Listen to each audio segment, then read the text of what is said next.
no início, meu irmão, ele já tinha ido até onde divisa Bolívia e Peru, sabe? Até Ah, La Paz, eu acho que é a isso. capital. Então eu disse ao meu irmão, eu não nunca saí daqui, eu não sei. Daí você se enrola, mas eu tinha tanto medo porque... Que isso? A primeira vez que eu te vi, eu achei que você era um cara altamente destemido. Digo, esse irmão é altamente destemido. Olha só.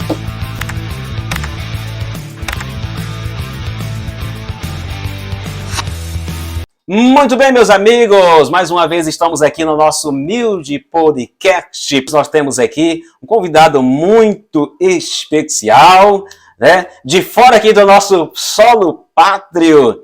Ele é peruano, é um missionário. Seja muito bem-vindo, missionário Abraão Flores, aqui no nosso humilde podcast. Ô, Wellington. É bom, né? O pessoal tá ouvindo, eu não sei o horário, né? Alguns pela manhã. Seja manhã, madrugada. Muito bom dia, muito boa tarde, muito boa madrugada, muito boa qualquer hora. Mas é um privilégio. Seja bem-vindo, fique à vontade, Abraão. Aqui a gente está em casa. É certo, é um privilégio estar aqui, né, com você e... Bom, desenrolando um pouquinho mais o português, né? Dessa vez que eu cheguei aqui no Brasil, faz já quase 8 anos, né? Era 2014. E um privilégio trabalhar nessa região, viu? O Nordeste, sobretudo o Sertão, onde eu estou trabalhando com a igreja, né? Na implantação de igrejas. É bom demais, viu? E estou aqui justamente para ter esse momento, né? Um momento maravilhoso com você e com toda pessoa que está nos ouvindo, né? Está nos assistindo agora, né? A gente acha muito interessante, eu particularmente, Abraão, uma pessoa como a sua pessoa, né? E às vezes a gente desperta a curiosidade de saber se é um missionário, é um pastor, é um homem de Deus que tem aí um chamado, né? Da parte do Senhor. É a questão do eis-me aqui. Primeiro, já tem um nome que faz jus ao eis-me aqui, Abraão. Então, às vezes, eu particularmente, eu fico, às vezes, curioso de saber como é que é todo esse despertar, esse insight que a gente chama hoje, dessa linguagem popular cibernética, como é que é esse insight? Porque eu te conheci, para quem não conhece o Abraão, eu já conheço o Abraão há bastante tempo, acredito que até o tempo que faz que tu estás aqui no Brasil, por isso que fala português tão bem quanto eu. Não é que eu mal falo português e o meu portunhol chega a ser ridículo. Chega a ser ridículo. Mas eu sou muito assim, eu sou aquela pessoa que eu fico curioso em saber pelas histórias das pessoas. Poxa, como alguém sai lá do Peru, né, de repente ter esse insight? Foi isso que me passou na cabeça quando eu te conheci. Eu sou uma pessoa que eu gosto de estender meus laços de amizade, mesmo porque é para conhecer melhor as coisas, porque a gente nunca sabe tudo. A gente está sempre aprendendo. Eu acho que o maravilhoso do Evangelho, buscar o conhecimento do Evangelho é justamente isso. É você ter sempre essa necessidade, essa fome. E eu tenho esse despertar, Abraão, dentro de mim. Essa vontade de saber, de conhecer do porquê. Não para fazer especulações alheias, mas para agregar conhecimento. Como é que é isso, esse insight? Né, de esse despertar, de repente, Deus o Deus está falando comigo, eu vou embora aqui do Peru. Vou embora, Deus está me mandando ir para o Brasil. Como é que é isso? Explica aí para mim, como é que acontece isso?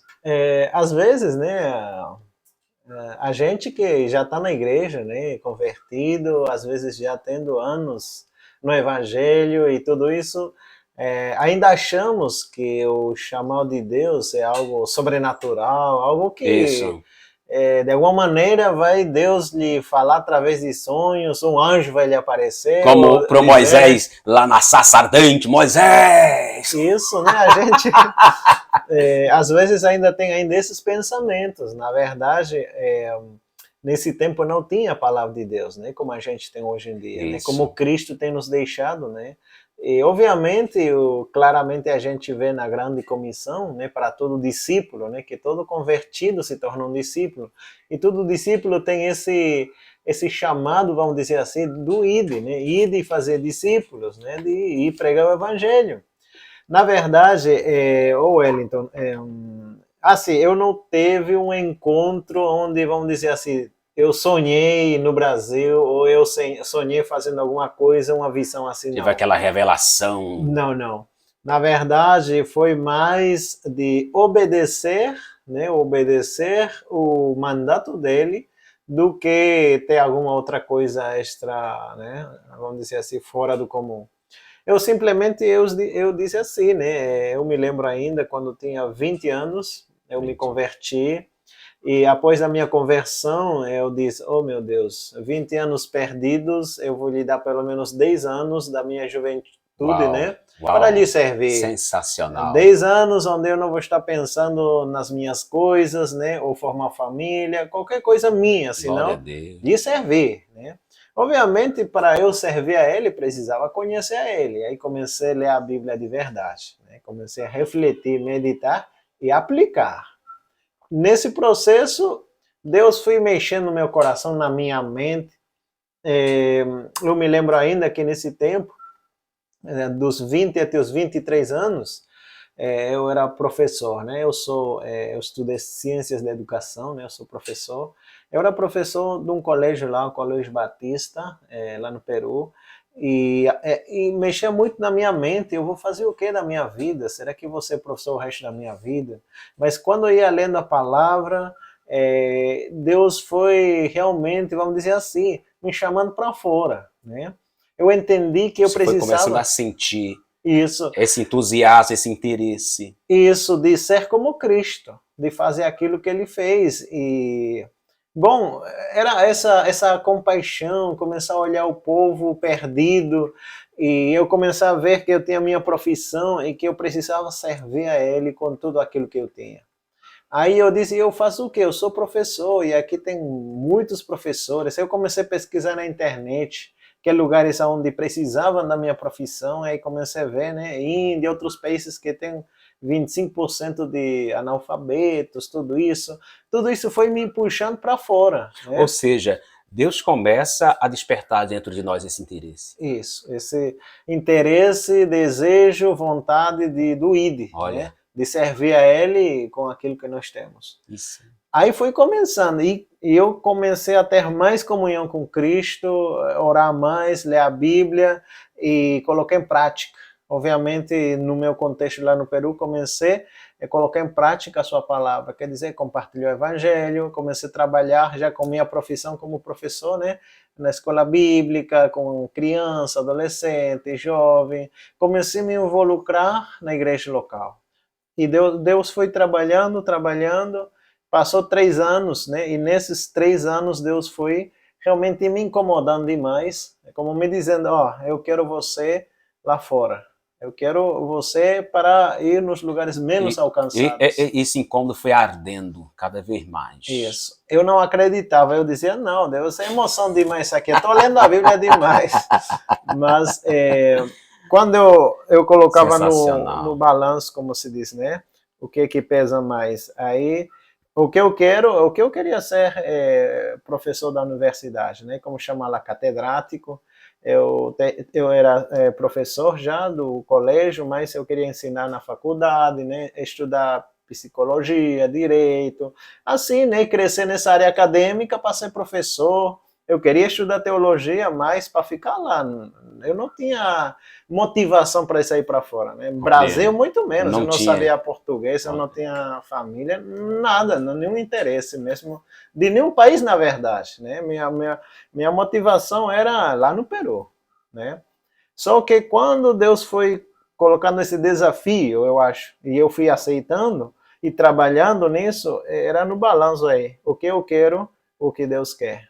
E se eu tomava a decisão, né, de fazer aquilo que eu quero, eu me sentia mal, como eu desobedecendo a Deus. Aí eu disse, eu vou fazer aquilo que Deus disse. Cada vez que você resistia, mas você sentia as coisas não darem muito certo, fechar. Isso. Aí eu entendi que o chamado de Deus é irresistível. Irresistível. Essa é a palavra correta. Isso, que a pessoa... Irresistível. Ou seja, você chega a um ponto assim que você fica numa bifurcação que você fica quase sem opções. Sem opções. Agora, se você quer fazer a sua escolha, você se sente totalmente que está desagradando, não está fazendo a vontade dele. Aí, obviamente, como cristão, como filho de Deus, como discípulo ainda mais, temos que fazer a vontade de Deus. Legal. E aí eu larguei tudo, meus sonhos, objetivos, planos. Isso é difícil, hein? E Você tem todo um planejamento de vida pessoal, de isso. repente se confronta com o chamado de Deus. Ó, o que eu tenho para ti é isso aqui. E imagina, às vezes isso me faz lembrar o que aconteceu com Saulo ainda, Saulo. né? Que depois foi Paulo. Ele era enviado, né? Nessa perseguição contra a igreja, né? Ele levava preso e tudo isso aos cristãos, aos seguidores de Cristo. E se tornar depois desse encontro com Cristo, né? De perseguidor a passar a ser perseguido, era uma mudança radical, né? Era igualmente comigo, né? Eu nunca tinha saído. Era tanto isso que quando já vamos falar assim, a igreja aceitou e entendeu o meu chamado, ainda que a igreja não tinha visão missionária. A igreja que você congregava lá no Peru.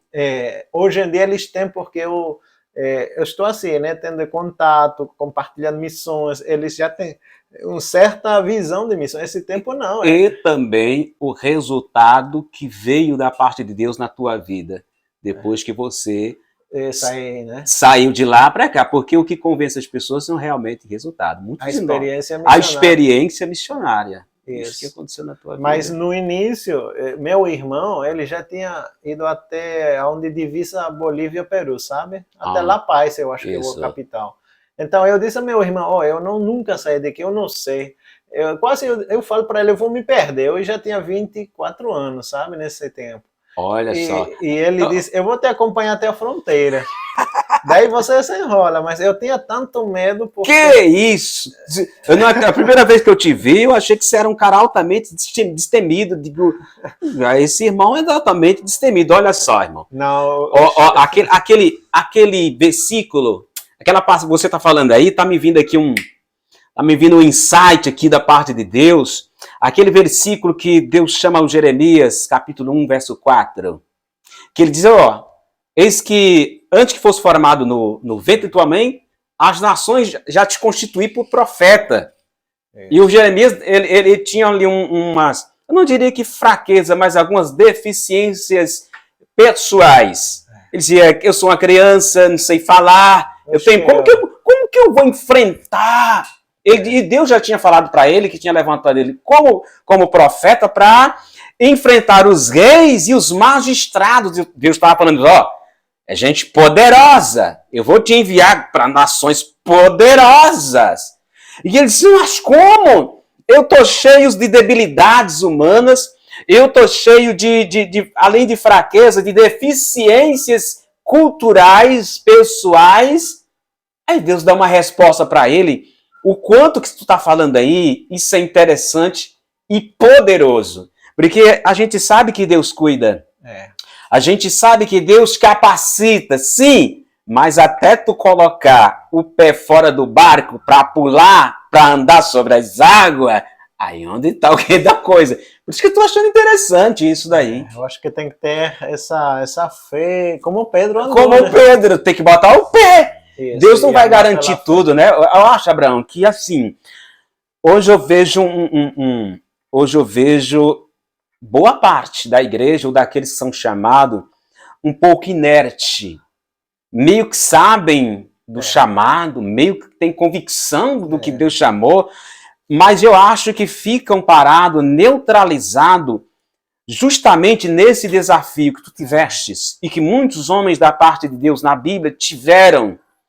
A gente está fazendo essa situação aqui do Jeremias, capítulo 1, versículo 4, de suas debilidades, de suas deficiências, suas fraquezas humanas e culturais, por aí se vai, não é? E também do grande desafio simbólico de Pedro. Você vem ter comigo, mas cadê coragem? Cadê coragem para enfrentar esse desafio? Então, eu te admiro muito porque eu te conheço há um bom tempo, justamente porque eu me identifiquei com isso. Eu digo, minha fé não tá legal, Jesus, eu tô desviado. Aí eu me lembro que você me deu uma palavra poderosa. Mas aqui Deus está falando, cada um tem um chamado, né, gente? Cada um tem um chamado e quando nós temos... membro da igreja, do corpo, né? Exatamente. Não todo mundo é braço, não todo mundo... Como esse apóstolo Paulo, né? Não exato. Cada um tem um propósito específico, né? Mas aqui nós estamos falando de um assunto específico para aqueles que foram comissionados segundo o bom propósito de Deus. Aquele que foi chamado, que foi comissionado, separado, que ele sabe. Mas hoje eu hoje eu vejo assim uma atitude inerte e de muitos de nós que somos chamados segundo o decreto de Deus para fazer o chamado do eis-me aqui, do Isaías. Eu acredito que justamente por esse grande desafio, de ter realmente essa coragem, que foi esse momento crucial para ti. Eu fico até surpreso por você falar isso agora. Poxa, eu não sei. Mas como que foi isso depois, né? Tu foi pegando a coragem, Deus foi apresentando pessoas, o que foi acontecendo? Olha, quando eu falei isso, começando meus amigos, né, da igreja, os jovens, compartilhando com os irmãos, muitos achavam que eu estava louco, né? Com falar que tá doido, esse rapaz, como vai para fora? Primeiro porque... Que maravilha! Eu não tinha, né? E sempre eu andei pela fé, eu não tinha as condições econômicas, né? Tipo, como para bancar uma viagem assim, para comprar o voo, para... Então, primeira coisa que me falaram isso, rapaz, fazer teu mestrado, doutorado, trabalhar aqui, e você vai morrer de fome, que missionário, sobretudo, né? Morre de fome, né? Ainda pastor, ainda passa, mas missionário, você tá doido, assim, literalmente. Umas palavras de desânimo, sabe? Só que aí no fundo do coração, ardendo aí, dizendo, não, meu filho, escuta isso não. Aí, bom, outro irmão já com certa maturidade, graças a Deus eu tinha nesse tempo, hoje em dia ele não está mais lá na igreja que eu frequentava lá no Peru, é questão do Covid, né? Muitos voltaram para suas terras, ele era da Suíça, e ele voltou para lá. Ele é um missionário, sabe? Que trabalhou com a igreja lá no Peru. Ele me disse, você tem certeza disso? Eu tenho. Eu apoio você e eu vou ajudar para você. A igreja também tem a visão missionária. Porque eu era pioneiro da igreja que estava saindo. E da minha região. Não tem missionários que estavam fora. Por isso que era uma loucura que eu esteja... Inusitável, hein? Compartilhando sobre missões, que eu vou sair e tudo isso. Mas... ao final, os irmãos entenderam tudo, colocaram as mãos por mim, oraram e me enviaram ainda na preparatória, né, na escola de missões. Eu estudei na ICAM, na Escola de Capacitação Missionária Mundial na Bolívia, uma escola missionária, passei 4 anos lá, mas é itinerante, sabe? A gente estuda aqui uns 2 meses internado, estudando, 2 meses estudando de manhã até a noite, sabe?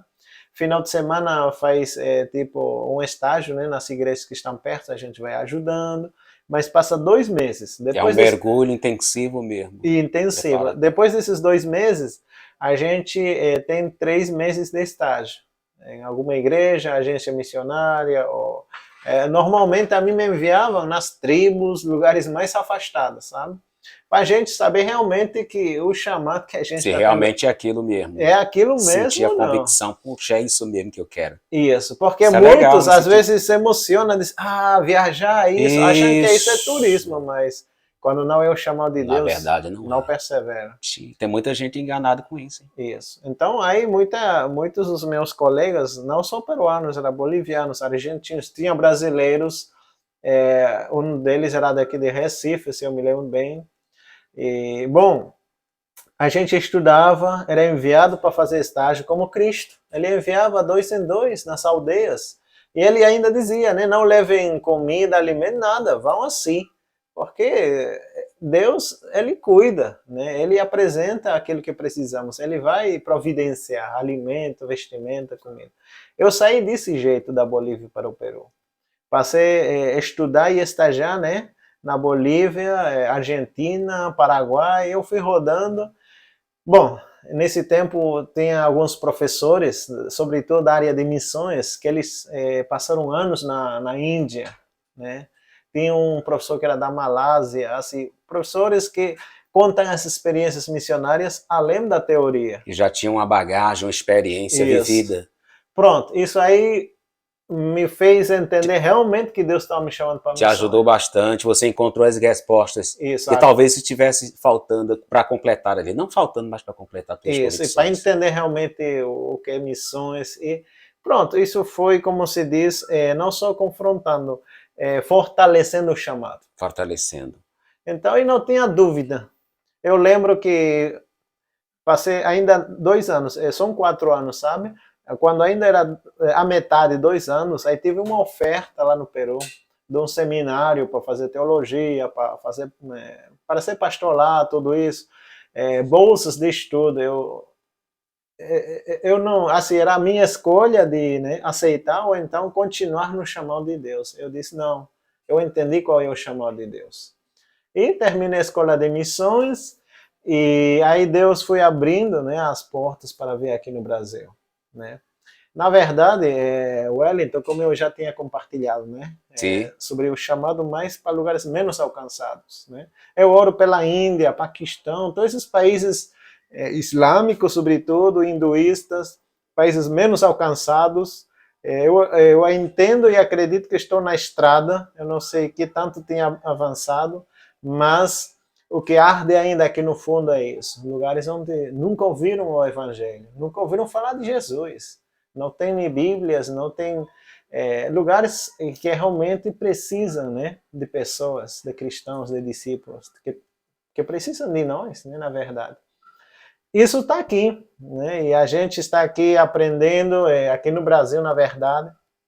A experiência foi mais para mais de se capacitar, ter experiência mais de justamente missões, isso que eu ia falar para você abordar esse ponto, porque às vezes a pessoa que é chamado, o servo que é chamado, eu entendo que o chamado é um sacerdócio, é para a vida inteira. Isso. É um sacerdócio.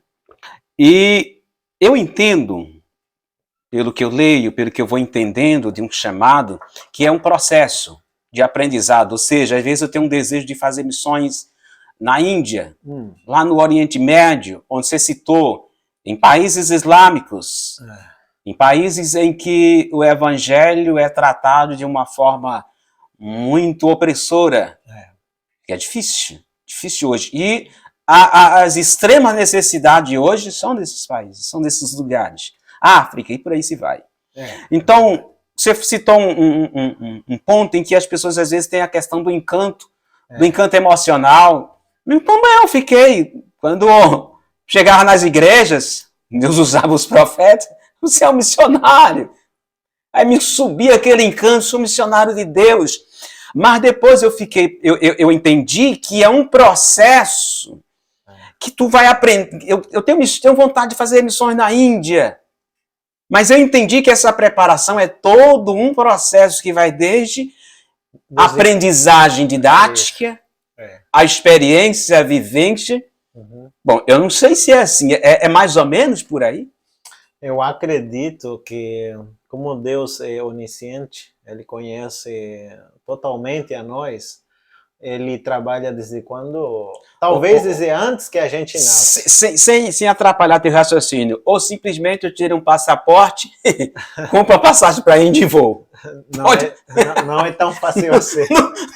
No comum, não é tão fácil assim. Né? No meu caso, pela minha experiência, eu posso dizer que Deus foi trabalhando já desde que eu sou ciente, desde os 5 anos. Porque assim, irmão, na verdade, assim, eu estou lembrando, né, tentando decorar, eu acredito que tinha 5, 6 anos. Aos 7 anos eu já fui na escola, né, então era 5, 6 anos de idade que eu já morei com minha avó nas montanhas, né, sozinho com ela. Você é que de lugar ali do Peru? Eu sou de Arequipa. Arequipa é a parte das montanhas. Das montanhas? Alta. Isso, que Arequipa está mais perto do mar, mas eu moro mais longe da capital mesmo do Peru, ou perto. É como se fosse assim Se aqui você mora, você pastoreia em Santana de Mangueira, né? Fica quase mais ou menos 500 quilômetros aqui longe. Né? Então você é como é que é o nome? Arequipa. Arequipa.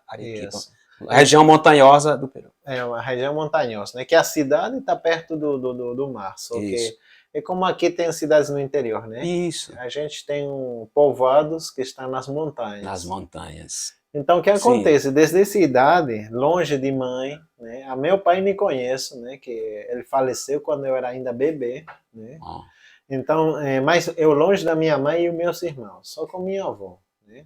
Pastoreando, né, o gado de lá, né? Que são outros animais, né? Lhama, alpaca, outros bichos, como se diz. Sei lá, ilhama, que é gado, É o gado da vaga. gente. Ah, legal. Então, o que acontece? Deus já foi trabalhando desde quando era Desde pequeno. lá atrás. Então, tinha tempos que minha avó, ela bebia. Bebia e, na minha responsabilidade, deixava o gado tudo. Né? Eu tinha 5, 6 anos. Eu tinha que caçar os animais. Tinha filhotes, né, das ovelhas que ficavam por aí perdidos. Eu tinha que caçar com o cachorro. Olha o Davi. Então, Que maravilha. Ali Deus já estava trabalhando. Estava trabalhando. A gente vai associando as coisas, né? Isso. Interessante Olha que aí. quando eu voltei para morar com minha mãe, eu já tinha 7 anos, até 8 anos e meio. 8 anos e meio, por questão econômica, minha mãe tinha que se desfazer de um dos filhos, né? Eu era o mais novo, mas os mais velhos não queriam. E eu disse, eu aceito de trabalhar como empregado. E fui enviado, obviamente minha mãe mora nas montanhas, né? No sítio. Eu fui enviado na cidade para morar como empregado doméstico. Eu tinha 8 anos ainda. Isso aí é uma espécie de cultura das famílias mais pobres?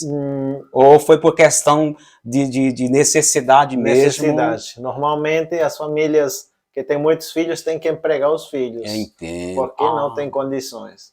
Aí normalmente os mais velhos. Os mais velhos. No meu caso foi o mais novo, né, que eu era mais novo. Ah, entendi. Então desde os 8 anos, 8 anos e meio, eu trabalhei como empregado doméstico na cidade. Entendi. Cidade aqui como João Pessoa, Sim. né? Desenrolava aí, né? Ajudava essa senhora, né? Que era empregado. Olha. Pronto, longe de mãe, irmãos, isso já foi, como se diz? Criando dentro de ti aquela característica, né, construindo dentro de ti, né, todo esse pensamento, todo esse, como é que eu posso dizer, todo esse álibi voltado para que tu é hoje. E nesse processo eu aprendi com essa senhora, né, que eu era empregado doméstico, Sim. Aprendi a lavar louça, os banheiros, fazer comida, tudo que eu tinha que fazer lá, né? Que era como uma mulher empregada doméstica, Sim. Eu era homem, mas eu tinha que fazer tudo. Sim. Pronto, isso foi uma preparação. Olha que interessante. Quando eu saí para missões na Bolívia, a gente ficava em lugares, né, uma casa, mas não tinha aí mãe. Não tinha ninguém para fazer. Nada, a gente tinha que fazer tudo, então eu já estava acostumado. Quando eu cheguei lá, disse, isso eu aprendi aqui, lá. Isso. Né? Então pronto, foi, como eu disse, uma preparação. É uma preparação desde lá de trás. Deus prepara aí. Por isso que eu aprendi uma coisa, tudo aquilo que a gente aprende desde criança, desde que a gente sente, né? É Deus que vai preparando a gente. É Deus que vai... De alguma maneira, alguma coisa que aprendemos, vamos usar em algum momento da nossa vida. Em algum momento de nossa vida. Para terminar, eu posso falar, por exemplo, né, falando desse assunto, eu sou assim aficionado por nadar, sabe? Natação. E quando eu aprendi, eu achava que era um hobby, algo meu, que eu nunca ia usar.